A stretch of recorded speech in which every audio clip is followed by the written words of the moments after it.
Candidate 8675309. My global issue is depictions of suffering in literature. I'll be looking at two different works, a work in translation, Torture, a poem written by Wisława Szymborska, originally in Polish, and a work originally written in English, Lincoln the Bardot, a novel by George Saunders, specifically an extract on page 191. In Torture, a poem written in 1986, Szymborska depicts suffering with a focus on the vulnerability of the human body to physical pain, bringing out ideas of timelessness, universality, and the inevitability of pain. She does this through the form the poem takes, a technique called ironic precision and repetition, both within stanzas and between stanzas. I'll look first at the form of the poem. The form is free verse, and the free verse form allows the Szymborska freedom. She's not tied to any particular rhyme scheme or any kind of syllabication. She has constructed a poem that has 5 different stanzas, and she uses 2 techniques that are unique or that are common to her poetry, repetition and list making.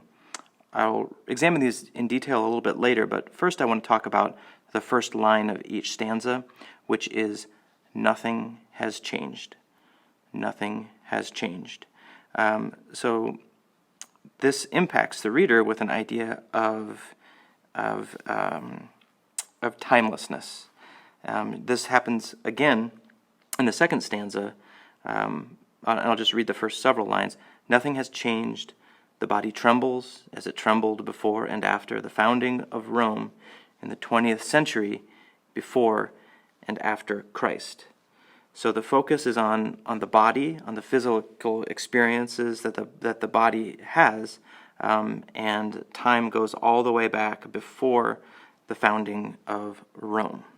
I'm going to move on now to talk about a technique for which Szymborska was awarded the Nobel Prize. It's a technique called ironic precision. And the ironic precision in this poem acts to break the body into its constituent parts and almost use a clinical language. So I will discuss that how that happens in the first stanza. The body is described as having thin skin with blood right beneath, teeth and nails, bones, joints extensible. So in this way, the body has been broken into fragments, which can act to distance the body from the reader. However, the irony comes into play when this act of distancing actually makes it seem more powerful, and we feel that when we get to that last line of the first stanza. In Torture, all this is taken into account. So this resonates with the title. The title of the poem is Torture. So now by the end of the first stanza, the reader understands that the focus of this poem is going to be torture and pain, and in a way that is both timeless but also universal, because everyone has a body. Finally, I'm going to talk about list making and repetition. As I stated earlier, the form of this poem allows Szymborska the freedom to vary her line lengths, at which she does quite frequently, and I'm going to move to the end of the poem and discuss the last 2 stanzas. And you can see in these stanzas that once again the first line of the stanza is "Nothing has changed." But now there's another element of repetition added, in that the second line starts with the word except. Nothing has changed except maybe manners in the penultimate stanza, and in the final stanza, nothing has changed except the courses of rivers. She also uses list making in both of these stanzas, talking about the body at the end of the 4th stanza. Bowled over it falls, draws on its knees, bruises, swells, drools, and bleeds. The result of this list making is to further develop issue or the theme of the human vulnerability to pain. And then finally, in the last stanza, among these landscapes, the poor soul whines. She introduces another concept. She's talked really only about the body and the physical body. She introduces this concept of soul, which forms a powerful comparison that I think gets at the final impact of this poem, as she uses repetition in the second to last line. So in comparison to the body that whines, vanishes, returns, approaches, recedes, again list-making, she uses repetition to compare that to the body that is and is and is and has no place to go. Moving on to talk about Lincoln and the Bardot. In Lincoln and the Bardot, which is an experimental novel that incorporates aspects of magical realism and historical fiction, the global issue is depicted somewhat differently. Rather than focusing on the body, the idea of suffering, the concept of suffering, is depicted as a mental projection of eternal suffering in the afterlife based on religious beliefs. And I'm going to examine how this happens through specific choices related to form, dialogue, and parentheticals.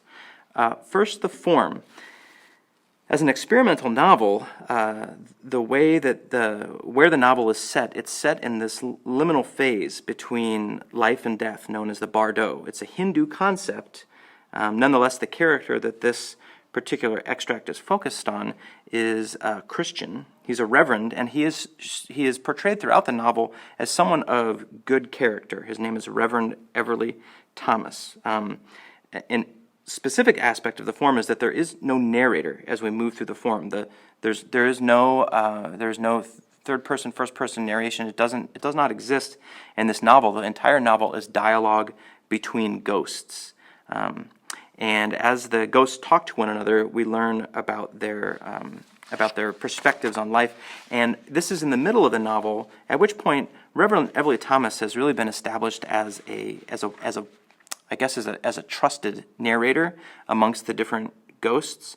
And so when he is describing in first person his own recollection of what is Christian judgment, he uses phrases like, "It was my turn. How did you live?" asked the being on the right. So those are powerful allusions to the Christian concept of a final judgment and part of the afterlife.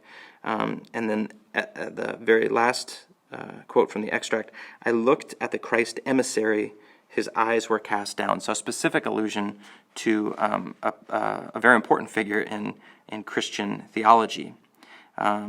So this brings about the idea of eternal suffering. I'll talk about that in my next point, which refers to the dialogue.